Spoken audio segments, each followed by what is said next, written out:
Good evening. Good evening. Welcome to the Living in Utah live question and answer session here, Thursday evening, 8 p.m. Mountain Time. I am on here usually every Thursday.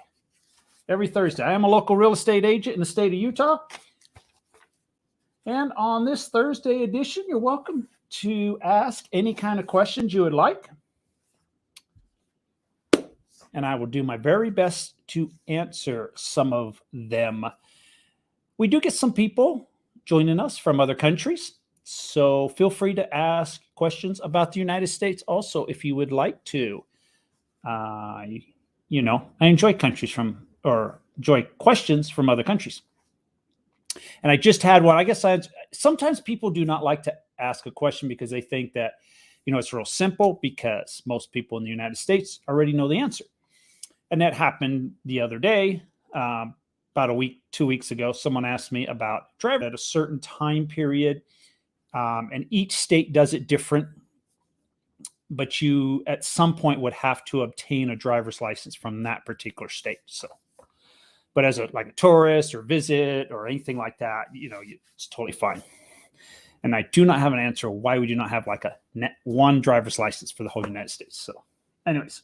That was an email question I got. So, yeah, any questions you got, shoot them. It's been a cold week in the state of Utah. If you're in northern Utah, even if you're in southern Utah, it's been chilly down there. They've had daytime temperatures in southern Utah in the 30s, 40-degree temperatures.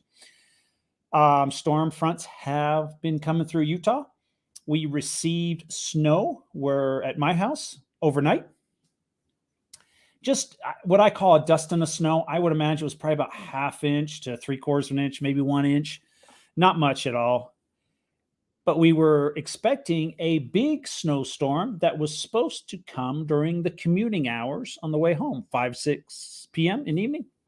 And I have not seen it. I was just looking outside before I came downstairs, and there is no new snow outside. So I haven't checked the weather forecast to see where that storm is at, if it's still coming, been delayed a little bit, et cetera, et cetera.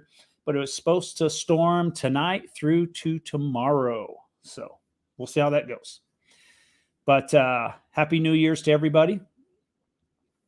It has been I don't know where the time's gone. I say that every year, but the year's gone by really quick. And I look at things like, over the last 2 years, we've now been 2 years with the coronavirus. 2 years. I remember seeing cases pop up. I don't know, it was a December, January timeframe, somewhere around there in China and other parts of the world. And it wasn't on the shores of the United States, and it was, making the news and stuff. But that was 2 years ago. So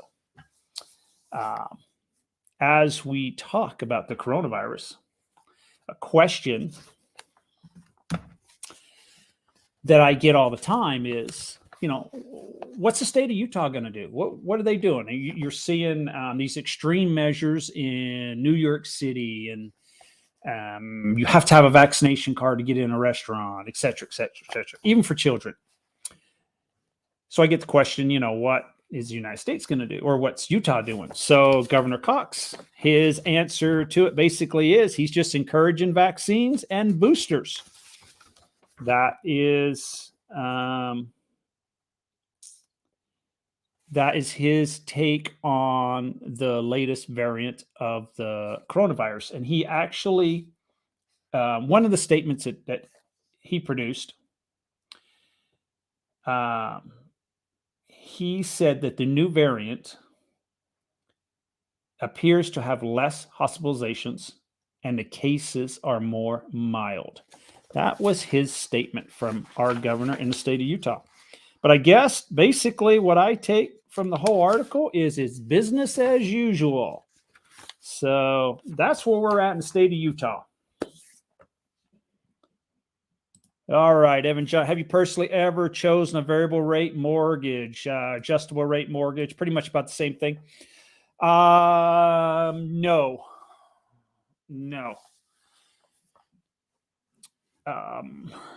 Adjustable rate mortgages do have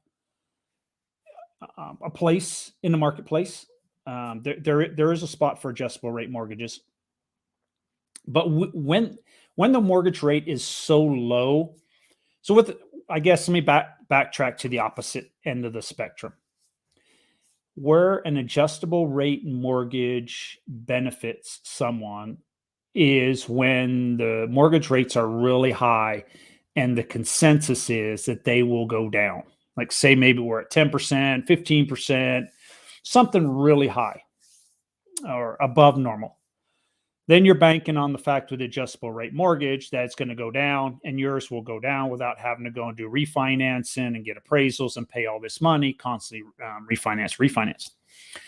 But when we have 3% mortgages right now, to bank on an adjustable rate mortgage, in my opinion, we only have one direction we can really go with mortgage rates, and that's going to be up. I mean, it's possible that we go down to a 2% loan or 1.75, but I think the betting odds would be we will probably head the other direction. So I don't think many people at the moment would take an adjustable rate mortgage, hoping to bank on the fact that we may go from 3% to 2% to 1% to 0% maybe. So, but if we were at, say, 12%, 15%, back in the 80s, I remember my parents bought a home in 88 and they were at 12%. My dad told me that he saw mortgage rates in like 81, 82 at like 20, 21%, something like that. Very, very high. So if we were in a market like that, there'd probably be a good market for an adjustable rate mortgage, because more than likely it would probably start heading down instead of up. So, and when you're that high with a fixed rate mortgage, say you're at 20% fixed rate mortgage, it goes down to 18%, you refinance. So you're paying $1,000 to refinance. And then a year later it goes to 16%, and you want to get to 16%. And then you're paying more money to do a refinance. So you just keep paying out all this money. With the adjustable rate mortgage, it would come down with that. So that's pretty much where that product, that I feel where it fits into the market. Now, I've always said that, on another tangent, I believe in the United States, we have the best home buying opportunity and the best rates long-term for a loan. There are countries around the world that do not do fixed rate mortgages. England is one of them. They have an adjustable rate system, and that's their standard product for everybody. Goes up and down. They do a fixed rate mortgage, but it's for a short period of time, maybe 2 years, 3 years, et cetera, et cetera. So it's not for that whole 30-year loan. And when you really look at the product, 30-year mortgage, let's say 3%, you are getting that 3% for the whole 30 years. I mean, that's guaranteed, unless you sell the home, et cetera, et cetera. But if you stick to that one mortgage, you're getting that 3% for 30 years, say from today, for 30 years. I mean, I guess where I'm going with this is, do you think over the next 30 years, mortgage rates will stay at 3%? What's the odds that it will hover around, say, 3%? I would imagine that the odds are far, far against it. Who knows? Maybe in 7 years, there's 7%. Maybe in 20 years, it's 15%. Who knows? No crystal ball. But when you look at history, 3% is historically low. Record low levels. Record low levels. We may never see 3% loans ever again. So maybe not in my lifetime. So, all right. So other things in the news. Utah, we've got a drought. Been in drought conditions for a couple years now, but we received some storms. We had quite a bit of rain in October, November time period. We've had some snow in December, which really goes for the snowpack. And they are saying that the snowpack is looking really good. It's nowhere near 100% that they would like, but with the weather conditions that we have happened over the last, say, 6 to 8 weeks, 10 weeks, it has been very, very favorable for our water situation going into 2022, which is good, which is really, really good. State of Idaho also was in a drought. And it's the first time ever, the first time. And my relatives live in Idaho, so I spend a lot of time in Idaho. And I golf a lot in Idaho. I love golfing in Idaho in the summers in July and August. The temperature there is 80 degrees, 82, 83 degrees. And the golf courses are just beautiful, green everywhere. No bare spots, no dried out spots. The ground is nice and soft when you hit the ball. It's beautiful, beautiful. But this summer up in Idaho, I was on a course and dry spots all over. Dry. Water shortage up there in Idaho. Did not get the precipitation that they usually get to keep those courses looking really beautiful. So, yeah, first time ever up there that I recall. And I've golfed for many years, and I've golfed many courses up there. And it's the first time I have seen the courses in that I would consider poor condition for the state of Idaho. Utah, we get it right around me. Yes, it's hard to keep the courses dry out. You get areas that are a little rough, dry, etc.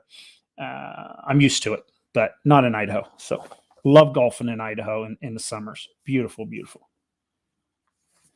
So as we're talking about home prices, the soaring home prices are all over the United States. Not just here in Utah, but first-time home buyers in the United States are at historically low levels because of the rising prices of homes. And that is a concern for me. That's a very big concern for me. I think owning a home is a great opportunity in the United States. And for first-time home buyers to possibly miss out on owning their own home, I don't know. I'm not a big fan of it. Not a big fan of it. And how we will correct this, I'm not too sure. Not too sure. I know in the state of Utah, general builders are aware of this. They're very, very aware of it. And there's two sides to the coin. So what we're seeing in Utah is a lot of townhomes being built.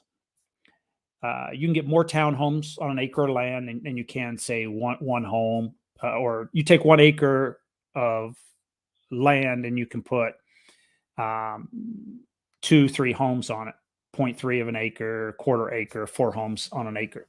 Where with a townhome, you could probably get 6-7 townhomes on there. So with the high costs of land, it's one way to help control some of the costs on new construction. So they're working on that. And there's also a few builders that are in what I call the cottage home business. Some of them are calling it the cottage home. They're calling it a cottage home. So basically, it's like a townhome, except you are a single family residence. You don't have someone attached to you. But the space between each house is very minimal. 2 or 3 feet, 4 feet, something like that. Small backyards, exact same as what you would find in a townhome. And most of them are calling them cottage homes. So it allows basically first-time home buyers to afford some homes. So that's one of the things that's going on. And some people aren't big fans of it. I mean, I get people all the time, and they look at that. They're like, "Oh, I need half an acre. I need a quarter of an acre. I need a third because I need a bigger yard, etc., etc." But the idea is to try to keep the cost down for like first-time home buyers or younger couples.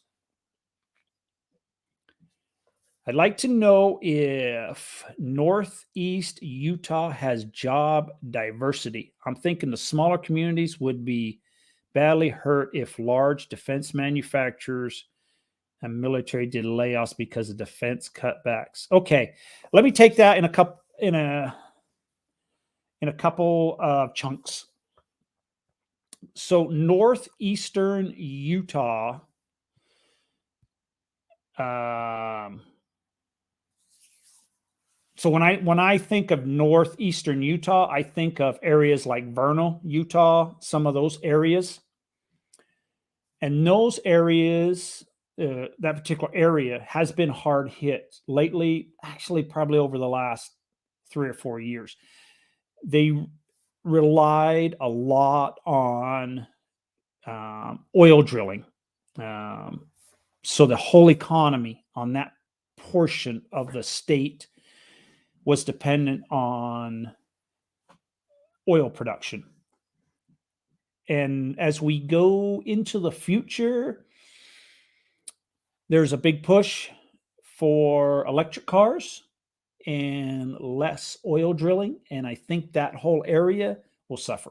Will suffer. So that goes that part. Wyoming's having the same problem. Wyoming does quite a bit of drilling, and South Dakota does a lot of drilling.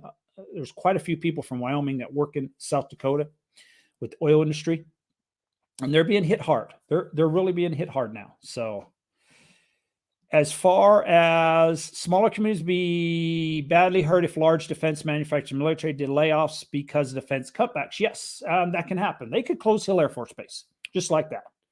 I don't have a pen right here. All it takes is the signature of one president of the United States, and a base can close that quick. So yes, that can happen. Do I think it's going to close? No.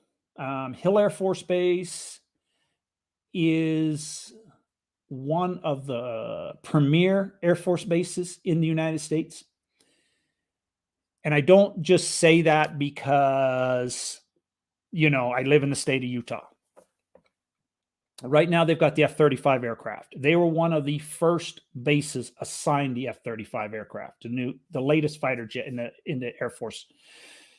When they brought out the F-16, they were one of the first bases to have the F-16, and down they one of the first bases to have the F-35. But they had the first operational ready wing of F-35s in the military, and I believe it's the first F-35 squadron to actually see combat, to go to combat. So it's on the cutting edge right there. The base also does what they call depot work. Basically, it's work on different aircraft throughout the military fleet. So the F-16, the A-10, and the C-130. Then there may be more. I think they do some work on the F-22. I'm not 100% certain on that. So they refurbish those aircraft, do modifications on those aircraft. They also take some of the older aircraft fleet that's down in Davis-Monthan and other areas around the country, bring them to Hill Air Force Base. They refurbish them and they sell them to foreign countries. Big business, big business. There's a lot that goes on at the base. With that, there's a lot of defense contractors too, all trying to support that mission. But we also have the Utah Test Range out in the northwestern part of Utah. Thousands of acres. It's an electronic battlefield. Pilots come, do military maneuvers, shoot live ammunition, live bombs, you name it. The public does not have access to the property. So that is a very sophisticated piece of equipment, having an electronic battlefield for the pilots to practice on. They get pilots from foreign countries that come here. I'll see planes that I don't recognize, and I'll ask people, and they'll be from this country or that country. So that's very important, and that cannot be replaced easily. So you can't just take those hundreds of thousands of acres that they have out there and relocate. Now, where do you put it in the United States? There's very few locations that you can just put that electronic battlefield. You just don't pick it up and move it. And that with Hill Air Force Base, having the military base there is very handy. So for that, so I personally see the base surviving for many years. Anything can happen. Anything can happen though. So I experienced. So when I was overseas in England, we had a base called RAF Upwood.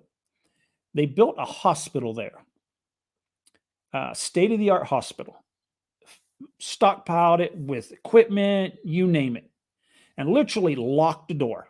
It was not an active hospital. Brand new building, everything. The purpose of that hospital was, this is the time during the Cold War, and there was a big threat of chemical attack. The idea of the hospital was, if we got hit by a chemical attack, they would open that hospital to treat people. I don't know how many people they could treat, but it was a large hospital. Well, they just closed that base just like that in defense cuts. Literally closed something that was brand new. So I've seen it happen before. But what we just had in Afghanistan, we walked away from millions and millions of dollars worth of equipment in Afghanistan. Just literally just walked away. Oof. So you wonder how, but they did. They did. So I hope that answers your question. Yeah, anything can happen. I think the state of Utah, even if it happened, would survive.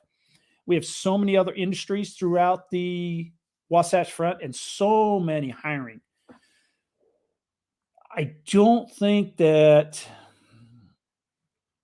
even if a company pulled out, some of the big companies we have here, BAE Systems, Lockheed Martin, Northrop Grumman, some of these companies, even if they left the state of Utah, I think a lot of the people that work for those companies would be able to get jobs with other defense contractors or with other companies that we have in the state of Utah with their experience. So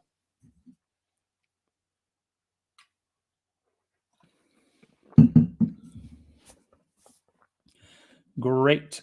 Any more questions this evening? I think it'll be a quiet night tonight. I think a lot of people are heading out of town for New Year's or staying in town for New Year's and making plans. And it's always a quiet time. I've actually been busy. It's going to be a busy day tomorrow. So for me personally, I was considering going to the Rose Bowl, but my schedule's just too busy.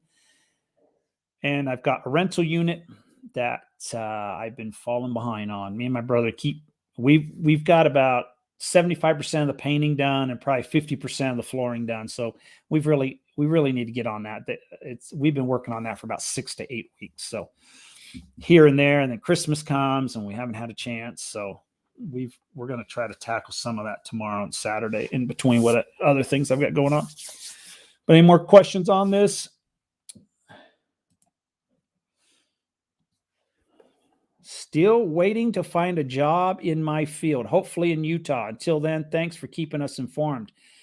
Noel, can you remind me on what your career field is? I'll see what I can think, or possibly some companies maybe that you could apply at.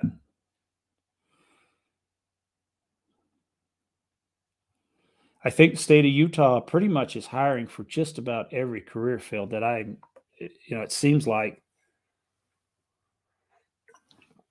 It's actually,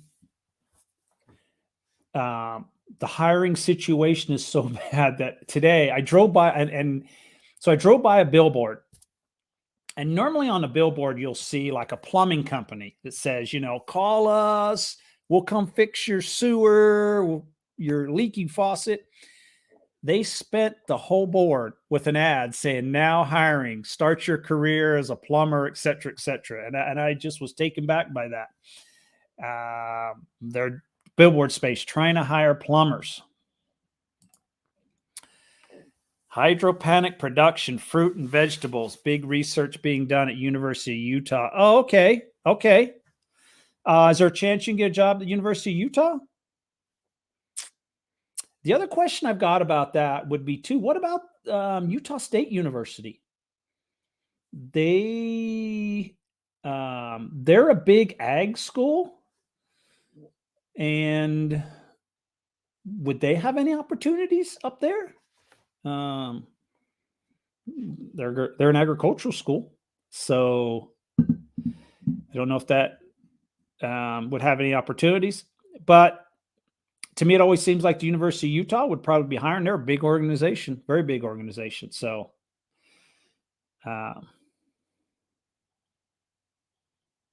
yeah, University of Utah, Utah State.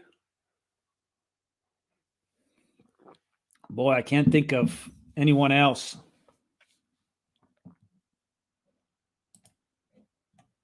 Be there soon in Clinton. Can't wait. You have to see my video that comes out Saturday. Clinton made the list. So, Clinton made the list. Mr. Z, I hear mortgage inquiries done within a 15-day period count as one. Therefore, it doesn't look like you're looking for numerous credit lines. Yeah, I'm not 100% sure, Mr. Z. I'd have to talk to my mortgage guy on that. I kind of stay out of that a little bit, so I don't know exactly what's going on the inquiries, but it's possible. Yeah.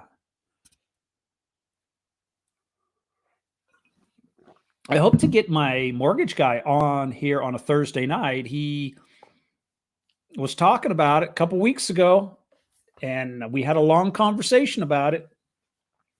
And I told him, hey, you pick the Thursday night, I'm every Thursday night, you just pick which one you want and we'll do it. And I haven't heard back from him on that one. So be there soon in Clinton. Can't wait. Okay. Thinking of driving up to Utah next year. Never been. What is a good time to visit? So, Jesse, my recommendation, well, you could visit year round. I mean, the state of Utah, there's a lot to see and do in the state of Utah. Even this time of year, we have the winter sports going on. Park City's absolutely beautiful. Sundance Film Festival will be happening here soon. Down south, some of the national parks are open throughout the winter months, et cetera, et cetera. So you can still see some of that. But during the summertime, fall, winter, spring, beautiful times, the national parks, north.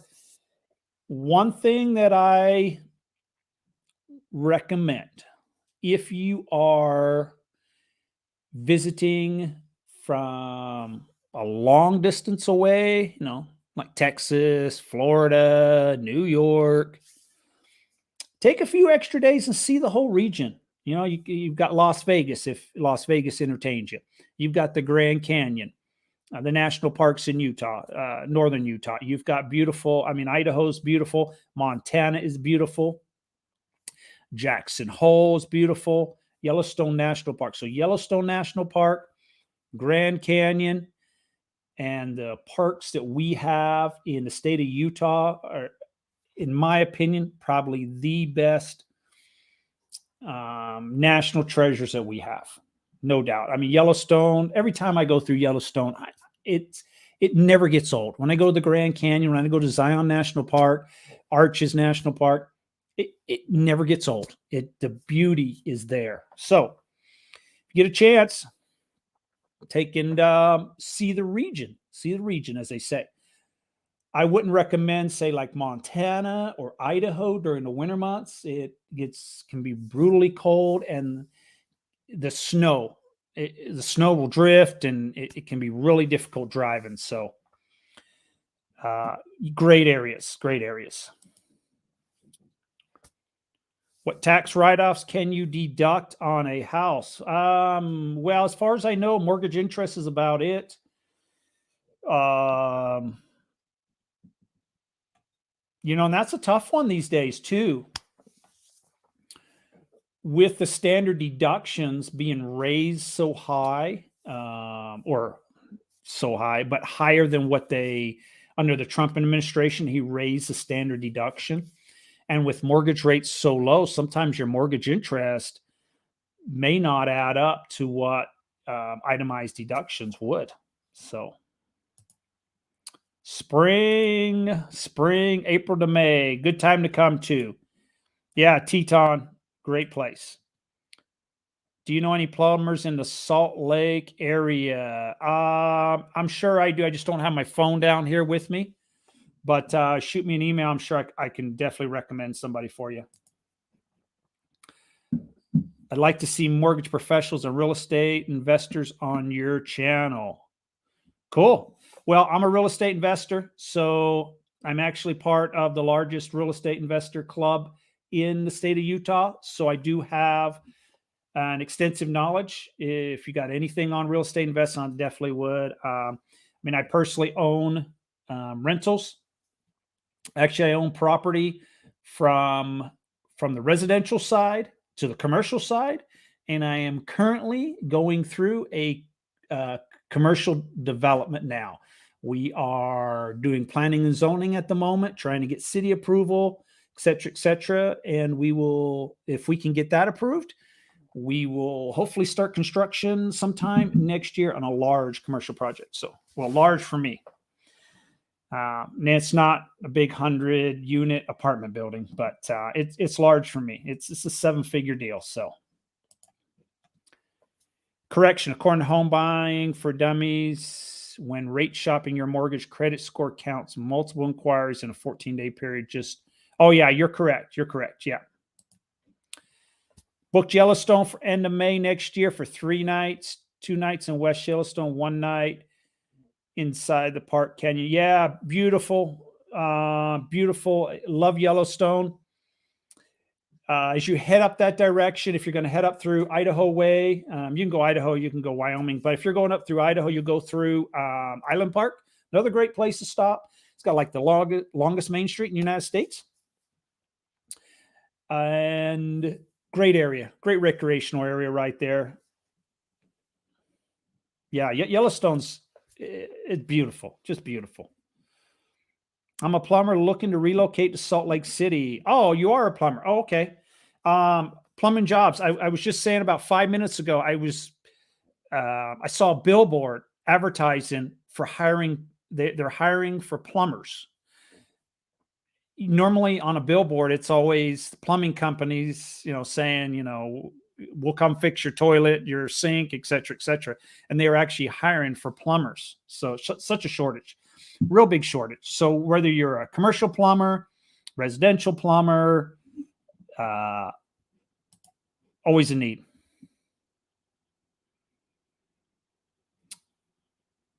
What club is that? Okay. All right. Now I know what question we're on. I got a little lost there. Salt Lake real estate investors. Have you heard of mortgages with prepayment penalties? Is it made clear or hidden in fine text? Well, you don't come across it that much. Not at all. What investment? Yeah. Salt Lake real estate. Salt Lake Real Estate Investors Associate. It's called Salt Lake REIA. SLREIA is so they hold meetings in Salt Lake City once a month. They have luncheons. Not too sure on the luncheons anymore. With COVID, they cut back a lot. They used to do, I think, 3 different cities like Utah County, Salt Lake County, and Davis County. I don't believe they do one in Davis County anymore. I think it's just Utah County and Salt Lake County. With the whole COVID thing, the luncheon got cut back a little bit, but yeah. Salt Lake REIA has a Facebook group. You just type it right in the Facebook, Salt Lake Real Estate Investor Association, or SLREIA. They have a group. They have a group there. You'll see it. Also on that group, they used to stream the monthly meetings or the luncheons. You might be able to catch some previous editions of those also on their Facebook group. So, top universities in Salt Lake City. So in the area of Salt Lake City, you've got the University of Utah, located right there in Salt Lake City. Just south, you have BYU University.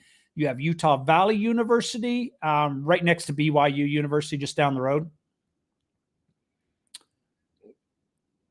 That's about it. We have some community colleges in Salt Lake, like Salt Lake City Community College. The next university would be Weber State University in Ogden, Utah. And then we have Utah State University in Logan, Utah. And we have Southern Utah University in Cedar City.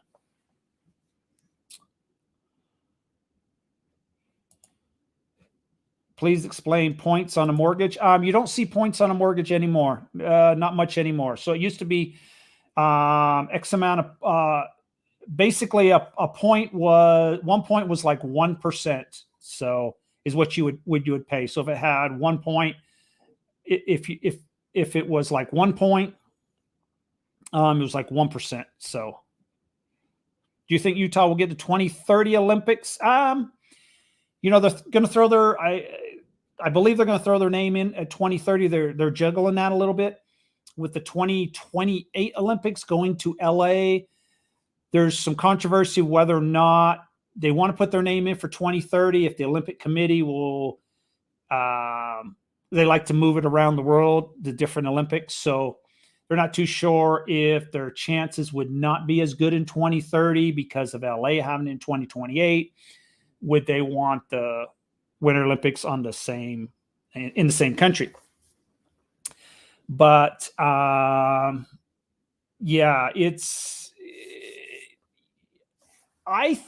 personally think it's not a matter if we get the Olympics, it's when we get the Olympics. So if it's not 2030, it'll be 2034. So, and what I noticed after the 2002 Winter Olympics, that's when our population boom really happened. That's what I feel. Housing, everything exploded. People came here for the Olympics, vacation, whatever. Some people fell in love, some people didn't, and decided to make a move here. I think when we get the Olympics, the boom will continue from there on. Really will. Really, really will. So. Oh, can you tell me anything about Sanpete County? I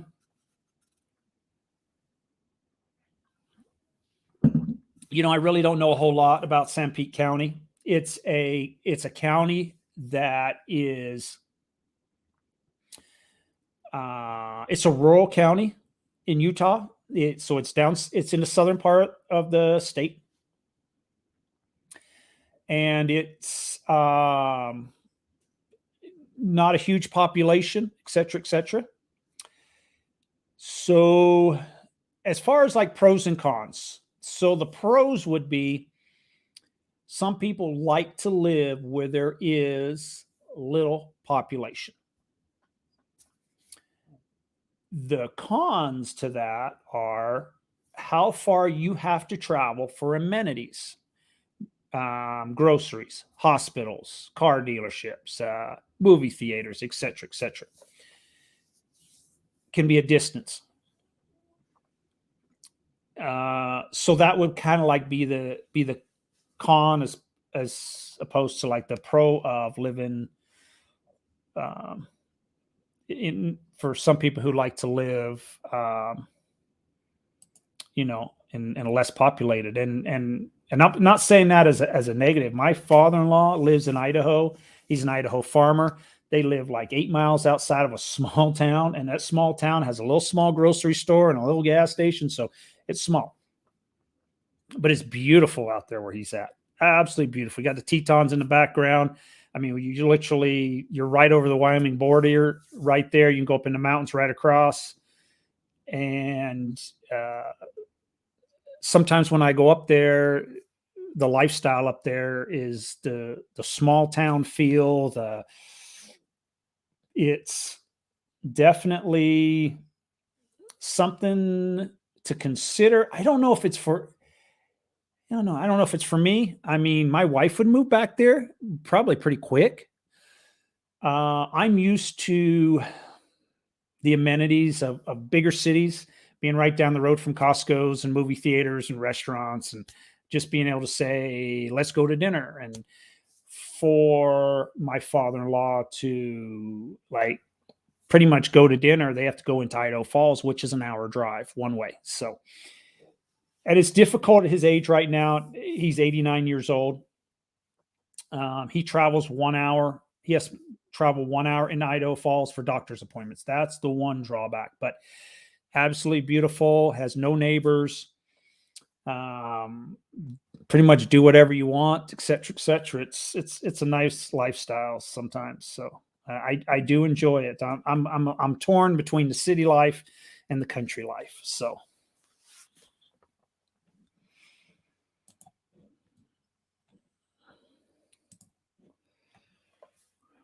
Are there any good 4x4 trails near Salt Lake City? Yeah, absolutely. 100%. So, yes, all over the place. I'm a big UTV guy myself. So you just struck a chord with me. I mean, yeah, no problem at all. You're real close to what we call, so whatever your desire is, if you want to ride in the desert, you want to ride in the mountains, dirt trails, uh, rocks, like you can go down to Moab. You can do the what I call the slow go through, articulate through rocks and everything. That's really not my that's not my like cup of tea, doing like the Moab thing. But we have those opportunities. Those opportunities are there.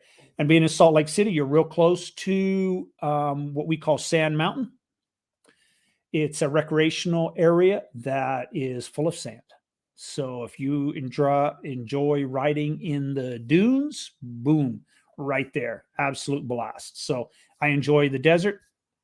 I enjoy the mountains. There's trails everywhere, everywhere. You will not run out of areas to ride at all. So the UTV market in Utah, is very big. You see UTVs going up and down the road all the time. So yeah, and people come from other states to Utah with their machines. I come across people all the time, and I see the license plate, Michigan, Arizona, Texas, to ride in Utah. Just bought my dad a pair of Komodo mic spikes. I could use a pair as well. Yeah. Yep. Costco will soon raise the cost of membership, which is good for their stock. Okay.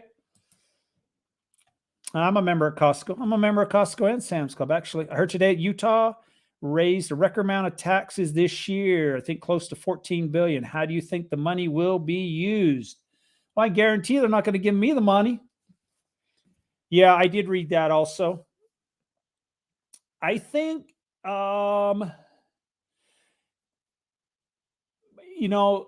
think it's what we're going to see is not so much where the money will be spent. I think what they're going to do is remove sales tax from food when you go to the grocery store. So in Utah, you used to pay the full 7.25% sales tax on groceries. A few years back, 4 or 5 years ago, they cut that in half. So we pay half of that rate when you go to the grocery store and you buy meat and eggs and everything else on grocery items. But if you go to a Target or a Walmart and you're buying paint and motor oil, those items have been taxed at the full rate. Your food items, half the rate. I think there is a big enough push in the state of Utah right now to still collect, but take the tax off of food items in grocery stores. I think that's where they'll go. So that will reduce the amount of money that they collect. So in essence, that's where they will spend the money. That's what I think is going to happen. Is they're just going to remove the sales. They're going to keep this excess money that they have made for like a rainy day fund, probably spend a little bit of it. Of course, they like to spend a little bit of it, but probably keep it for like a rainy day fund, but probably take the sales tax off of food, and they will collect less money in following years. That's where I think we're going. Great question. Can't wait to put my 4Runner to use. Oh, there you go. Yeah, you can take a 4Runner off-road too. Yep, plenty of places. Utah will have to deal with exploding population. That comes increased homelessness, etc. Yep. Hopefully Utah will continue once they handle their business. I hope so too. So the one thing about growth is, and by any means, I'm definitely no financial expert on how you run a state. But you see these big states with huge populations, and what comes to mind is California, New York, Chicago, lots of areas around the country. I've seen huge population growth in the 70s, 80s, 60s. And now they're all going, we're broke. Hey, we're broke. We need money. We're broke. But you get states that are less populated, typically. Comes to mind, Utah, Idaho, Wyoming. I mean, we're probably, 3.5 million people in this state. California is like 40 million people. So relatively, we're small potatoes compared to those states. But you get Idaho, Utah, and Wyoming. And I've never once seen those three states raise their hands going, hey, we're broke. We have no money. So is that the downfall of population growth? Are we going to grow Idaho's growing very fast too. So is Idaho and Utah going to look back in 20 or 30 years and go, hey, we're broke, folks. We have no money. I don't know. That I do worry about that. I really do. Because it's amazing how states like Wyoming, Idaho, and Utah can be profitable. And here we are, got $14 billion excess in tax money. But you've got states like California that are literally broke. So are your areas diverse in regard to different races? Yes. Yeah, 100%. Yep, 100%. Yeah. In my opinion, near Provo has more of a South American population. There is a number of Peruvians living there. Possibly. I really do not know the statistics, the numbers on that. If it is, I would guess it's small percentage numbers, different than other counties. As long as Utah does not legalize pot, homeless and druggies should stay away. Just look what happened to Colorado. Really sad how liberal policies ruin an entire state in just a decade. Yeah. As far as recreational marijuana, you can never say never. But I'll go out on a limb and say we will probably be the last state to legalize recreational marijuana, or maybe it would have to come from the federal government making it a national policy.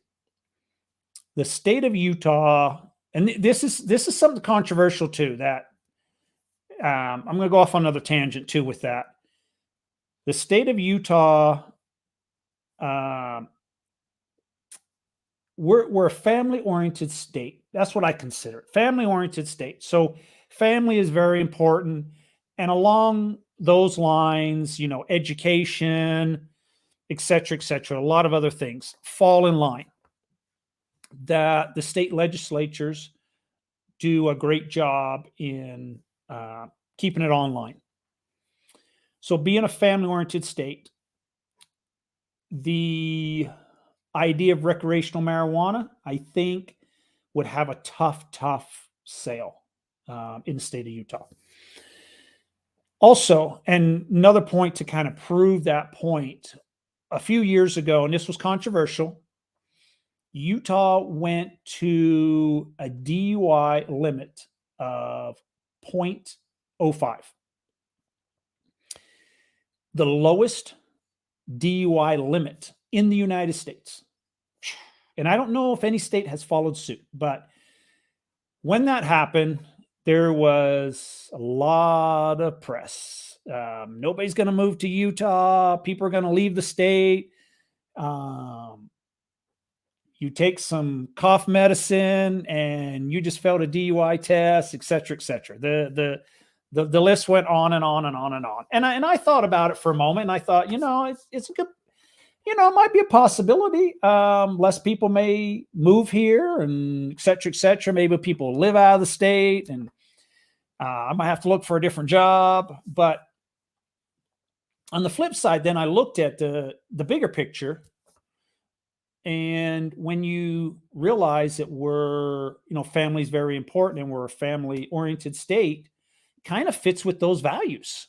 You know, trying to keep people safe on the roads. And that's the whole purpose of it, was try to keep the roads safer so that families would not have to go through the tragedy of DUI accidents, losing a loved one, et cetera, et cetera. Go down the whole road. Whole list of things can go with that. So I weighed both of those, and it's turned out that I don't know how long probably 4 or 5 years, and our population growth has just continued. It's just having a 0.05 has not deterred the population growth. I mean, sure, some people probably have not moved here. Some people probably figured, I just can't go to a state like that with the DUI limit of 0.05. So. But anyways, here in California, we're broke and a big hot mess. There you go. So that's exactly why we're moving to Utah, family and community oriented and conservative state. Yeah, and that boils it down in a nutshell. That's what I try to portray in the back of my mind, like when I'm doing a video and everything. That is Utah in general. So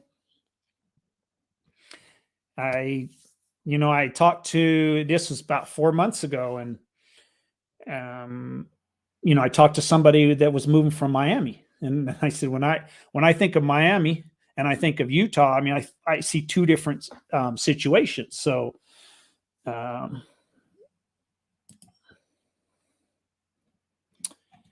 I'd rather be around people who don't do drugs or alcohol. Family value sounds great to me.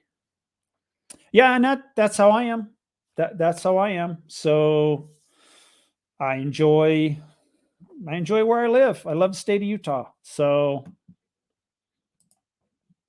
if I lived in Harriman and worked in downtown Salt Lake City, how long would it take to get home? If I got off at 6 p.m., 6 p.m. is not the greatest time to be traveling south on the freeways. It really depends. If there is no traffic, 30 minutes.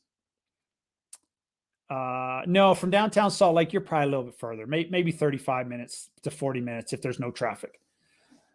But if there's traffic, slow and go, we could easily be an hour commute. Faith, family, freedom equals Utah. There you go. There you go.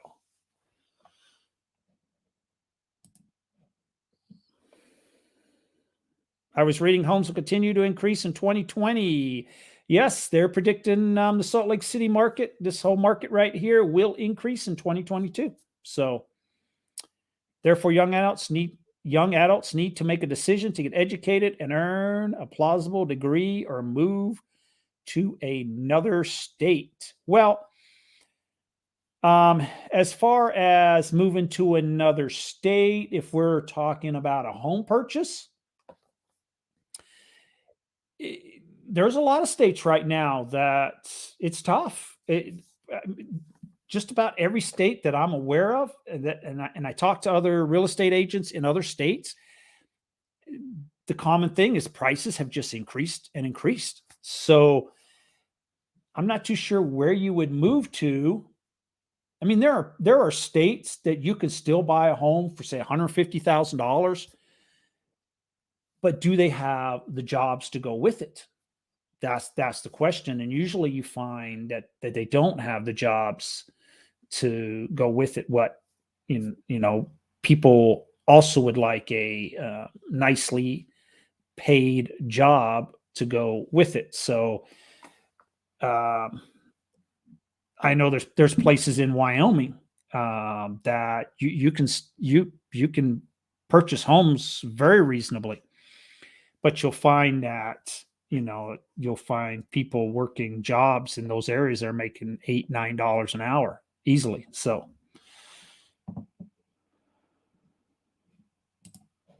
your commute should be a big factor in your home buying decision. Yeah, yes and no.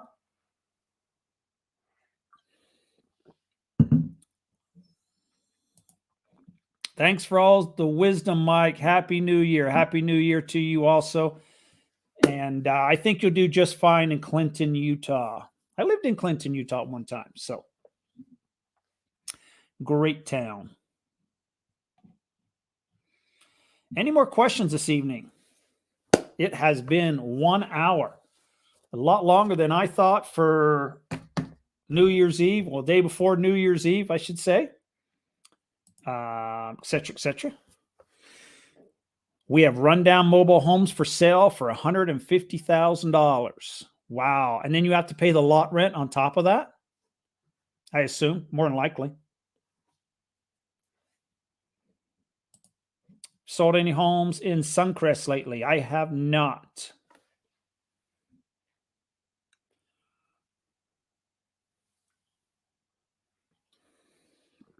It's funny to say about mobile homes. There's a big push in a lot of states to eliminate mobile home parks. $800 lot rent. Wow.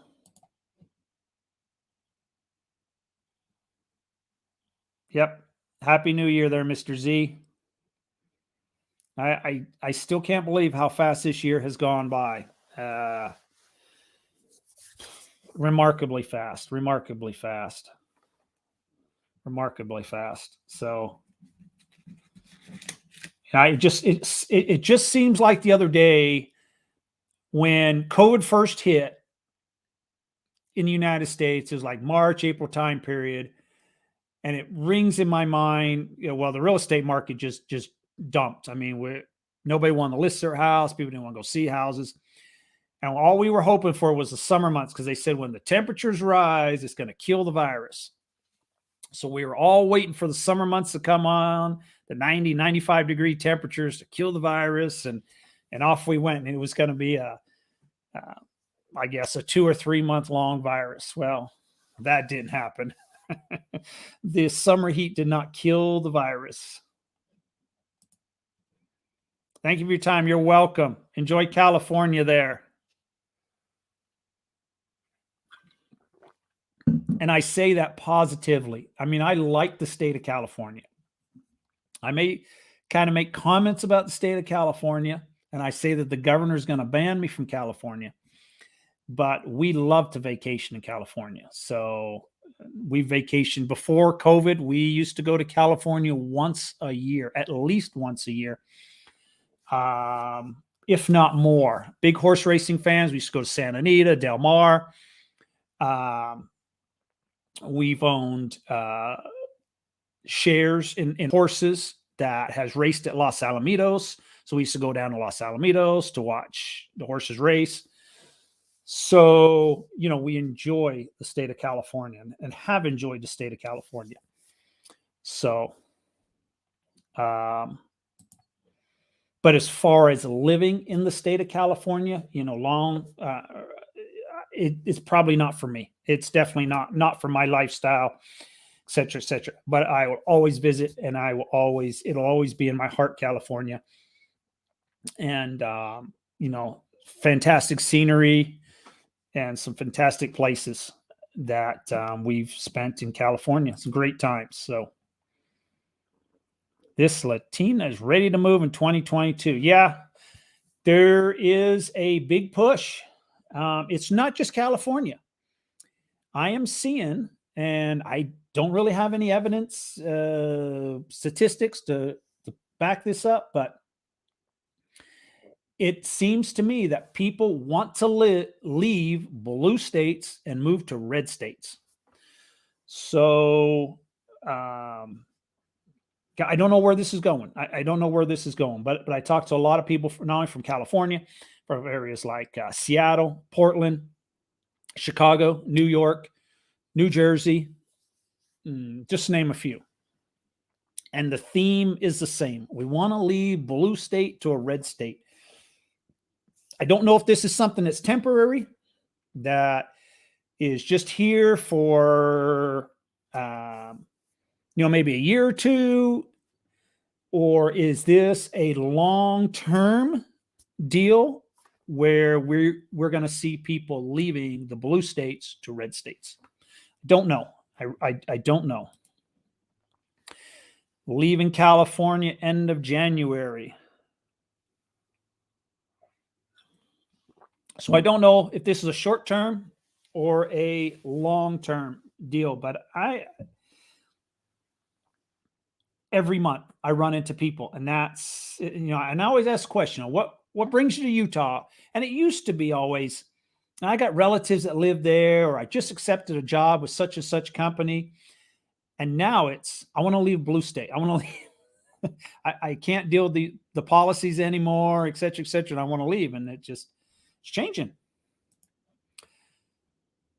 As long as they don't bring the blue state policies with them. Yeah. And I find that that's pretty much what's happening. The people that I talk to, they do not want those policies. That's why they are leaving. And sometimes, many times, I'm talking to people who have lived their whole life in a particular area, and they just can't take it anymore, and they're ready to move. So it's not just,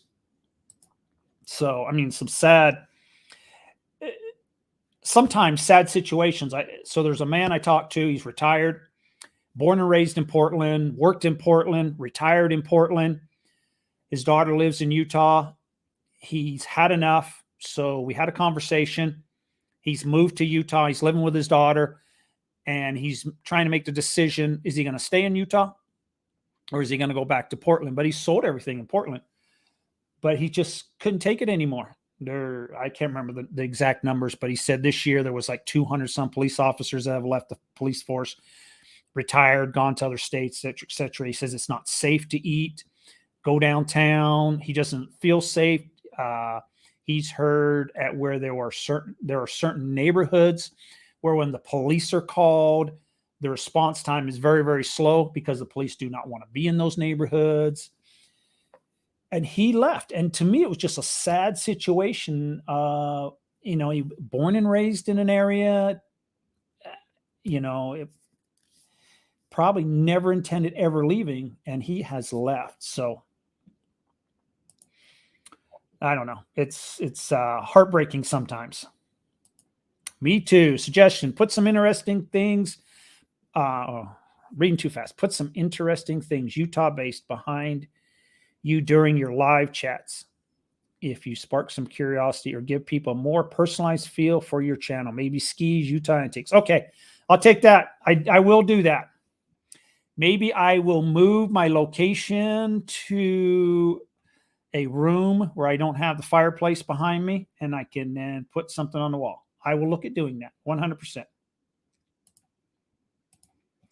Yes. So I'm going to call it a night. It's been great. I appreciate everybody. Great questions. Have the young kiddos carrying guns. That's scary. Is that in the state of California? Put some fry sauce behind you. There you go. That's definitely a Utah thing, fry sauce. But it's picked up in many states. You buy fry sauce all over the place. I'm not too sure about the East Coast though. It's been a while since I've been on the East Coast, so I'm not too sure if you can order fry sauce. But yeah, interesting. I'm gonna call it a night. Thank you, everyone. Have a great new year.